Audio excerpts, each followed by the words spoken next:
Buenas tardes, amigos y amigas que nos escuchan desde sus casas. Estamos en este espacio en el marco de la Feria del Libro. Hoy tenemos la presentación del libro El túnel del más allá acá del escritor costarricense Donald Allen. ¿Cómo está, don Donald? Buenas tardes. Buenas tardes, Wilson. Qué gusto compartir este espacio con usted y con, Igualmente. to- y con todas aquellas personas que tengan el gusto de observarnos. Muchas gracias. Este libro se puede conseguir para las personas que estén interesadas en el stand de la librería Lehman. Y voy a presentar en este momento al señor Donald Allen, que es licenciado en Sociología por la Universidad Nacional, ha sido asesor de la presidencia del Instituto Nacional de Aprendizaje y profesor del Núcleo de Turismo de la misma institución. Es un activista por los derechos humanos y los derechos étnicos de los afrodescendientes de Costa Rica ante el plenario de la Tercera Conferencia Mundial de las Naciones Unidas contra el Racismo, la Xenofobia y las formas conexas de intolerancia en Durban, Sudáfrica, año 2001. Cofundador de la Asociación Proyecto Caribe y la Organización Negra Centroamericana, ONECA, promotor de la inclusión de la variable étnica en el Censo Nacional a partir del año 2000, así como de proyectos que hoy son leyes de la República en favor de la afrodescendencia. En la actualidad es asesor independiente y se dedica a la investigación y a la capacitación. Yo diría también a la literatura, en este caso que tenemos la presentación del libro. Muchas gracias, Donald, por estar acá y pues eh, muy emocionado de poder comentar con usted este libro, que me parece que es una experiencia de vida. Y pues yo quería empezar esta conversación. Este es su primer libro. ¿Qué lo inspiró? ¿Qué es lo que inspira a Donald Allen para iniciar este camino de la escritura, de la literatura? Bueno, a veces se topa uno con situaciones en la vida que lo hacen a uno reflexionar sobre su existencia. Y empiezo diciéndoles que una gran parte de mi vida he sido paciente de gastroenterología y que por largo tiempo había padecido de un dolor de cabeza que pues siempre se le daban distintas motivaciones. Trabajé muy duro, me asolé mucho, etcétera.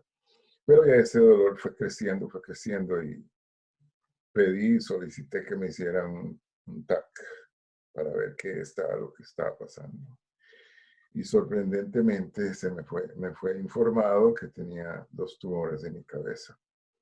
Imagínese ser paciente de neurocirugía a partir de ese momento y los exámenes. La doctora fue enfática en señalar que era de cirugía. Imagínese el susto de pasar de gastroenterología a ser paciente de neurocirugía. Eso fue un shock bastante importante para mí. Reuní a mi familia, conversé con ellos, medité bastante sobre mi vida, lo que había hecho hasta ahora, hasta ese momento. Y una vez que pues dije, estoy en paz conmigo, eh, le dije a mi esposa, mire, avísele a los médicos que ya pueden llamarme cuando lo consideren pertinente. Ya yo estoy listo para pues, la cirugía. Wow. Y pues me internaron y hubo un intento de, de sedación, de anestesia que fracasó. Tuve problemas de arritmia cardíaca y tuvo que suspender el proceso. Exámenes durante 9 meses, 8 meses, 9 meses. Y una vez que pues, el servicio médico ya conoció un poquito del paciente, me citaron para la intervención, me intervinieron. Yo durante mi estadía en el hospital pude pues hacer más meditación, recapacitar, observar lo que estaba en mi entorno y pues me dediqué bastante a la lectura Y, y bueno, la primera cirugía fue exitosa, aunque hubo que reapertura de cráneo. Un año después me intervinieron de nuevo para sacar el otro. Y en este otro año, que fueron como 28 días, fue cuando decidí poner en papel las experiencias que había tenido dentro de este centro médico. Y pues no quise hacerlo como un anecdotario, sino registrar lo que yo había visto dentro del hospital. Les llamé módulos y entonces ahí empieza una serie de situaciones fantásticas, parte realidad, parte fantasía, donde le llamo cosmos al hospital, a los espacios donde estuve presentes en emergencias, neurocirugías, sala de operaciones, les puse módulos, ¿verdad? A las camas les puse, no, a las camas les puse módulos y a esos espacios les puse naves, ¿verdad? Entonces de ahí empecé a escribir, a registrar los acontecimientos de mis compañeros. Y entonces este libro es pues un acercamiento a las vivencias de un paciente que estuvo recluido en un centro médico durante casi 30 días, sus experiencias y la de los distintos compañeros que tuve en ese momento. Y entonces empecé a registrar cada una de las situaciones en las que estábamos enfrentados y les puse nombres de personajes a cada caso sin mencionar sus nombres ahí. Entonces en el libro vienen una serie de personajes y de acuerdo a sus comportamientos, incluyendo el mío, que es el principal, denominado el hombre de luz. Por ahí va más o menos La esta... motivación, de ahí nace esa experiencia hospitalaria, ¿verdad? Como hay una Es canción que correcto. dice que la vida está en cada fase de muerte, ¿verdad? Ujú. Y un poco creo que esa creatividad nace a partir de eso. Donald, yo estuve en la presentación del, del libro y realmente para mí fue algo inédito, una presentación que se sale de la presentación física que se hizo, pues se sale del común denominador en este tipo de actividades. Y yo quería pues preguntarle, además de la presentación, que nos cuente un poco de esa experiencia, ¿cómo siente usted que ha sido recibido el libro, ¿verdad? ¿Cómo fue esta experiencia de presentarlo y cómo ha sido la recepción en general en este ya casi primer año, ¿verdad? Del túnel. Ujú. Eh, Resulta que yo quise lanzar este libro en el mes de agosto. Dichosamente, este servidor logró con la diputada Maureen Clark que se declarara agosto mes histórico de la afrodescendencia en Costa Rica. Entonces, gran parte de mi existencia, de mi vida, la he dedicado a la promoción y a la defensa de los derechos de las minorías étnicas afrodescendientes. Quise lanzar este libro en este mes, pero no quise que el libro, digamos, fuera sobre el mismo tema que yo históricamente había trabajado. Quería decir, si tenemos la oportunidad de incursionar en campos distintos a los que usualmente nos conocen y nos encasillan, podemos hacer un trabajo interesante. Entonces, quise que el libro fuese presentado en el mes de agosto. Eso fue hace un año, en 2019. Y también en honor a mi provincia, quise presentarlo en la provincia de Limón primero. Así fue como el 8 de agosto del 2019, el libro se presentó en la Biblioteca Pública de Limón y pues la gente salió y tuvo buena acogida. Luego, el 28 de agosto del mismo año, tenía planeado, tuve la idea de presentarlo acá en San José. Había observado bastantes presentaciones de libros y quise como hacerle una puesta en escena al libro, un poco recorriendo los pasillos imaginarios del hospital y entonces, pues, hablé con algunas personas que quisieron colaborar conmigo, entonces se puso en escena, hubo vestuario, uniformes de médicos, uniformes de pacientes, asistentes de pacientes, enfermeras, y un actor que hizo el papel de El Hombre de Luz, Luis Murillo, y pues se hizo esta presentación que los invito a verlos en YouTube. Donald Allen D, ahí está, o el túnel del Masayaca, ahí lo pueden ver. Hay cuatro propuestas de la misma en Limón, en San José, acá, etc.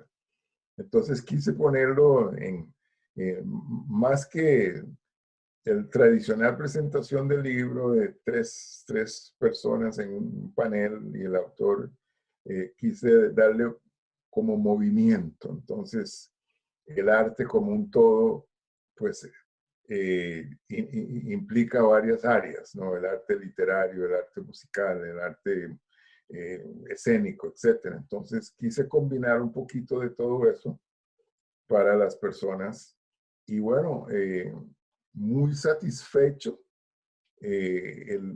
Llegaron, teatro lleno estuvo, teatro frente a la plaza, Sí, teatro. fue teatro lleno Fue esa noche. lleno, mucha gente incluso se enojó, se enojaron porque no pudieron entrar, ¿verdad? Bueno, eso fue una demostración de cariño y de que, pues, hasta ahora han habido buenas críticas para un autor de primera instancia. Yo nunca pensé que iba a poder escribir un libro. Y bueno, el otro asunto es que quise escribir, quise registrar mi experiencia con el perdón de los literatos. No quise, digamos, entrar mucho en que si es novela, que si es un cuento. Quise poner ahí, dije, bueno, dejo a los lectores que lo pongan donde ellos lo consideren importante. Y lo que yo sí quería era registrar estas vivencias mías y de mis compañeros de módulo durante esos 28 días. Debo decir que, bueno, que algunos ya no nos acompañan en este mundo, algunos eh, pasaron a una situación distinta Claro. de existencia. Muchas gracias, Donald. Pues sí, realmente ese libro, bueno, yo lo leí y es muy fuerte, ¿verdad? Pero también es muy filosófico, nos sitúa en el plano de la existencia cotidiana y de la vulnerabilidad del ser humano. Y justo a ese tipo de temas quería yo entrarle. Yo no soy crítico literario, pero me encanta leer y me gusta mucho la literatura y estaba pensando en el tiempo que nos ofrece la obra. Es un tiempo que en apariencia es lineal, ¿verdad? Porque va envolviendo al lector a través de las horas, los días, comunidades de medida del tiempo humano, Ujú. pero posee un tiempo muy psicológico que se representa en esto que le decía de la vulnerabilidad de la existencia. Y yo quería preguntarle cómo se teje ese hilo narrativo a partir de lo autobiográfico y la referencia a estos distintos personajes en ese momento de vulnerabilidad, ¿verdad? Porque estamos hablando incluso de la unión de varias vulnerabilidades, ¿verdad? En una sala de Mm, hospital, que es el mm. escenario común de esta hermosa obra. Bueno, habiendo hecho algunas consultas, nos dimos cuenta que el libro no iba a ser un libro por capítulos, ¿verdad? Sino que era una serie de relatos, digamos, individuales, pero que a su vez conformaban un todo, ¿verdad? Entonces, yo tenía la necesidad de encontrar una forma de que esos relatos individuales fueran parte de un todo. Entonces, no hay que olvidar también de que el autor del libro es uno de los personajes, el principal personaje del libro, que se llama El Hombre de Luz. Entonces, pues aquí estamos en un centro médico con todas sus vaivenes, sus delicadezas, sus cuidados, etcétera. Entonces, uno no puede andar por ahí entrevistando a gentes y escribiendo como si fuera un periodista o mucho menos, sino que muchas veces hay que ser muy sutil en escuchar historias y registrarlas, ¿verdad? Pero también en esos momentos hay que tener en cuenta que el autor tiene sus propias situaciones muy particulares. Por ejemplo, salida del centro médico a ir a otros centros o a ir a otros espacios del cosmos institucional a realizarse exámenes. Entonces, puede ser que en un día se hable con 3 personas, 3 compañeros, pero en distintos momentos, en distintas horas. Entonces, había que encajar y decir, bueno, el día, sin ponerle tal fecha, tal otra, sino que simplemente decir viernes 15 y tratar de seleccionar y decir, bueno, viernes 15 a las 2 de la tarde, con fulano se entró en diálogo con este tema y el otro. También los momentos en que, bueno, que uno pasa, que lo preparan y le dicen, usted va para cirugía tal día, ¿verdad? Y pasa uno en ese inframundo sin saber qué va a pasar o quiénes se han ido físicamente o quiénes están para situaciones similares. Entonces, hay un conjunto de cosas que tuve que ver cómo lograr esa unidad para que también fuera agradable y no una lectura complicada, sino historias de vida, entendiendo que no era un paseo, que eran personas reales con sus problemas reales, pero que de alguna manera pues había que registrarlo, ¿verdad? Entonces, anécdotas y situaciones neurológicas, incluso las mías, ¿verdad? Que algunas fueron terribles, ¿verdad? Claro.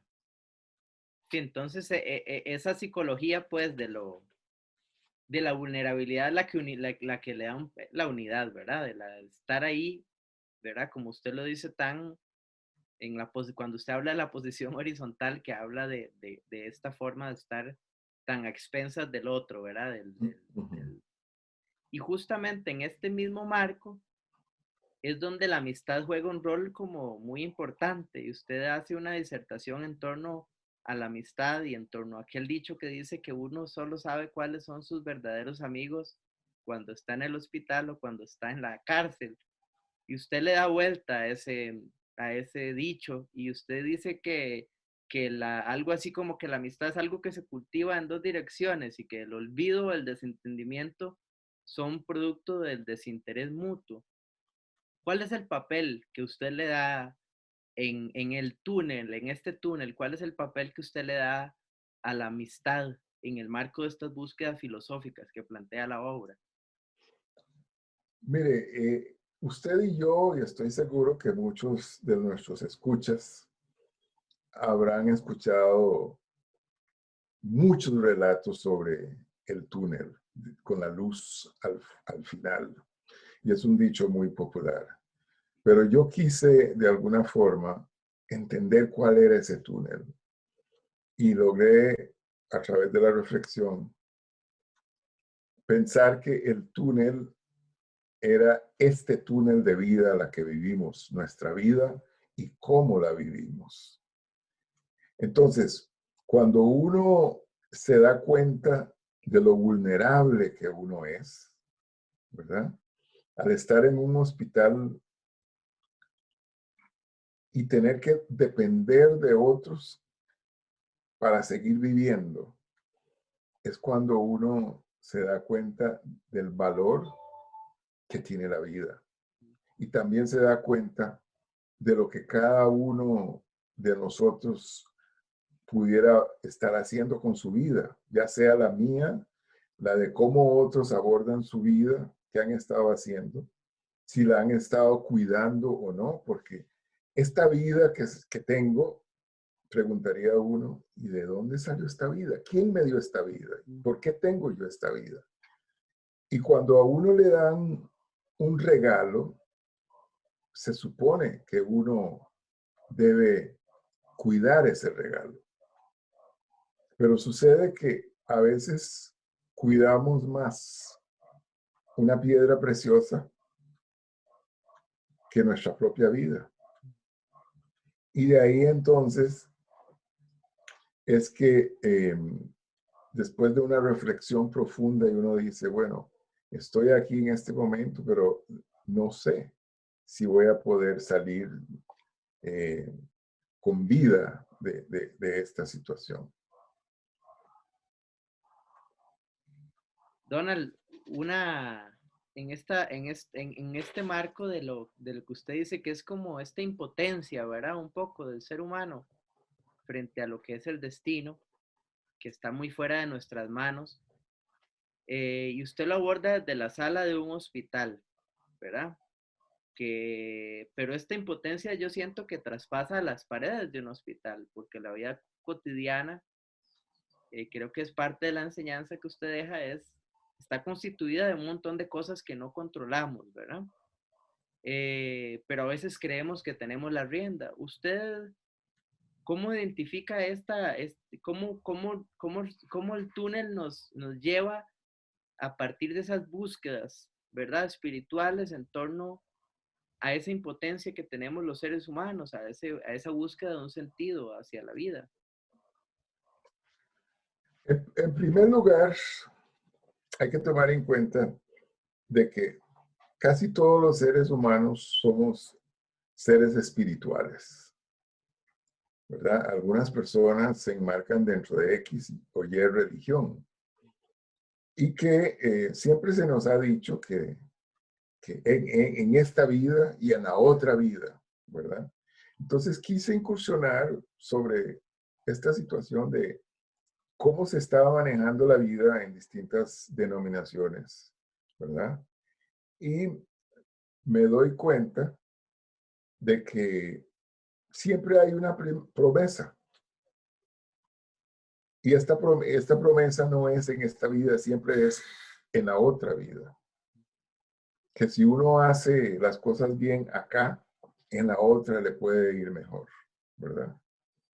Entonces, repito y digo, cuando yo tengo este precioso don que se llama vida y no la cuido, ¿qué puede ser? Digamos, algunos le dicen eh, que su cuerpo es un templo, ¿verdad? ¿Y qué hacemos con ese cuerpo? Entonces, de alguna manera, yo quise observar dentro del módulo cómo se estaban expresando o cómo cada quien estaba valorando su vida, ¿verdad?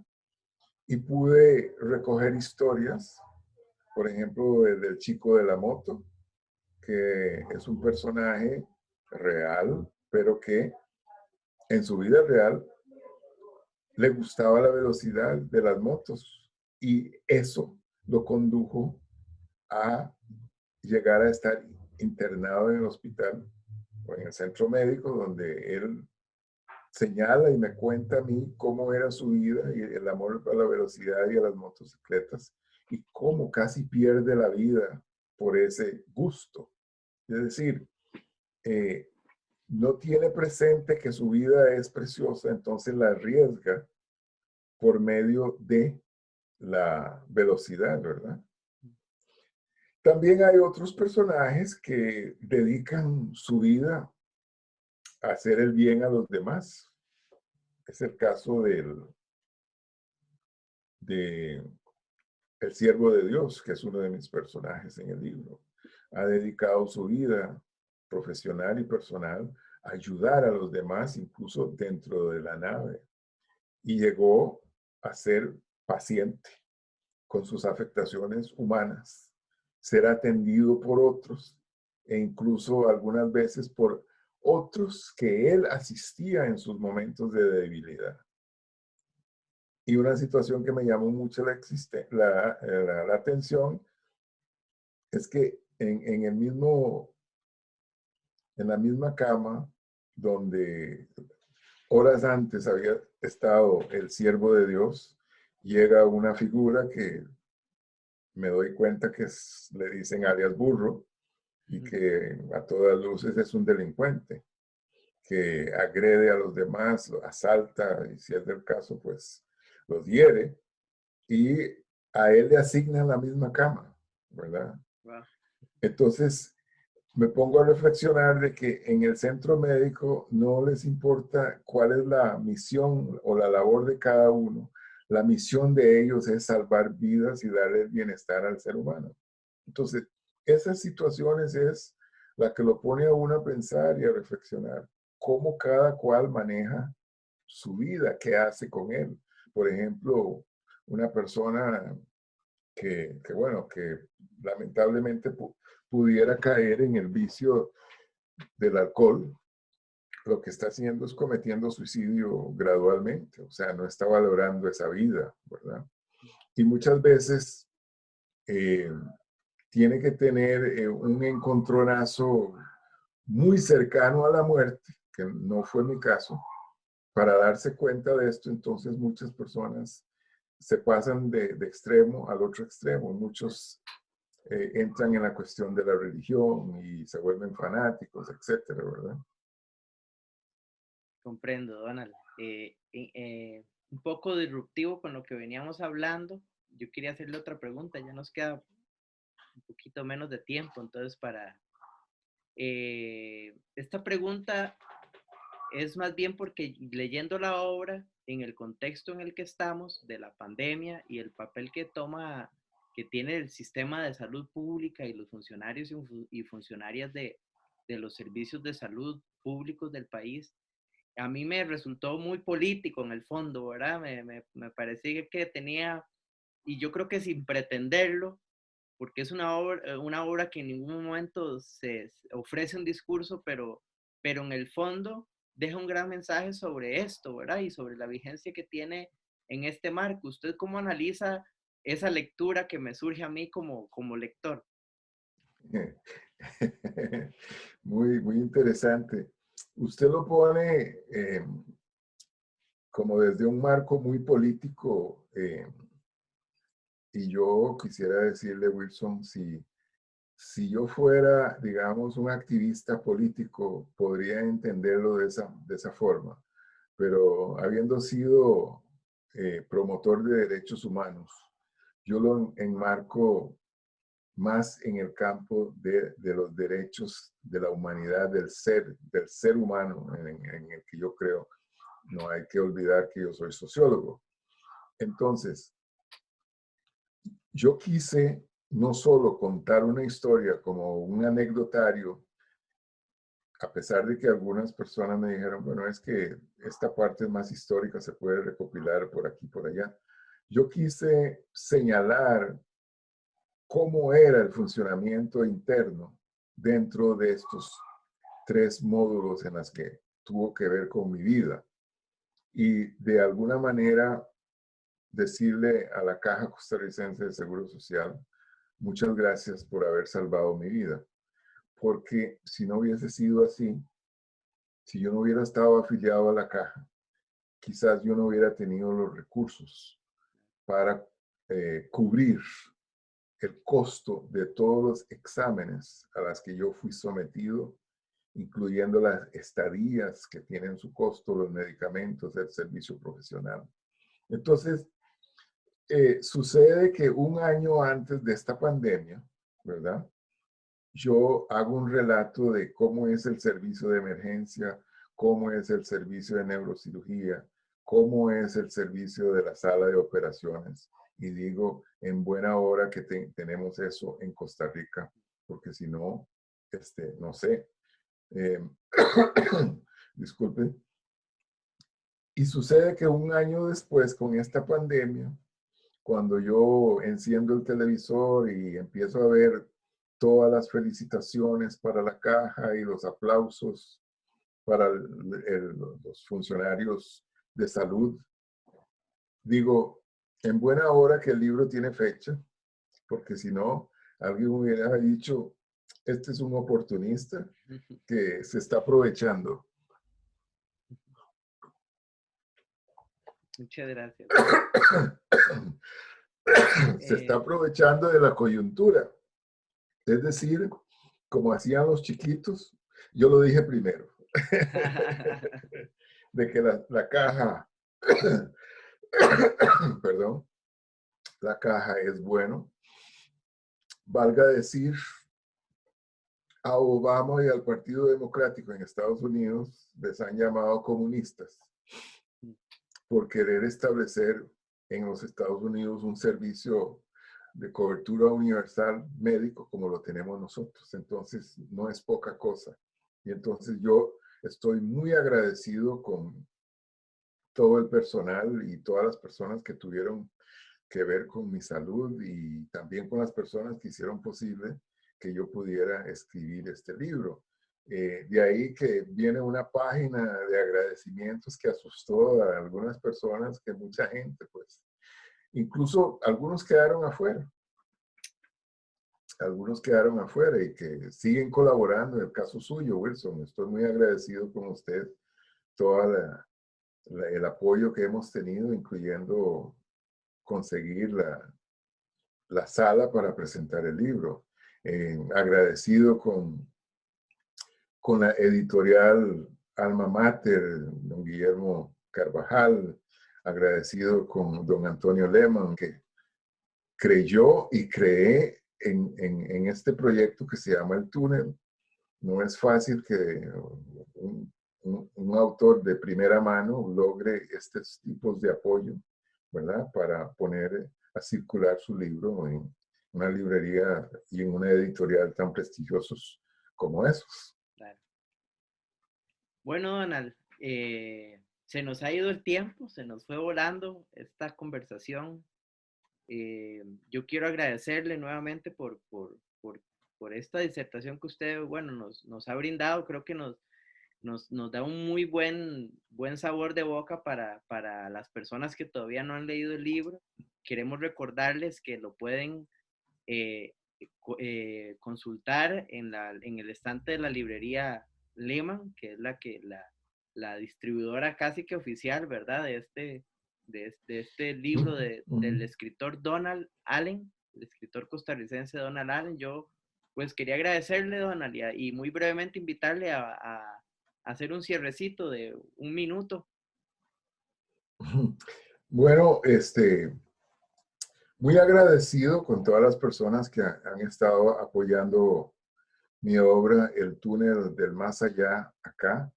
Y los invito pues a darse una vuelta por esta feria virtual y el stand de la librería para compartir y apoyar la literatura costarricense, y no solo costarricense, pero en este caso, pues los artistas nacionales, ya sea Wilson en su campo musical, el arte escénico, los artistas, los músicos, los escritores, que pues no es de poca cosa entender que sus actividades han mermado, y esto es una forma en que ustedes nos pueden apoyar virtualmente y pues seguirnos. En el caso mío, puedes seguirnos por Facebook o por YouTube, Donald Allen D, El Túnel del Más Allá, acá, cualquiera de sus formas, y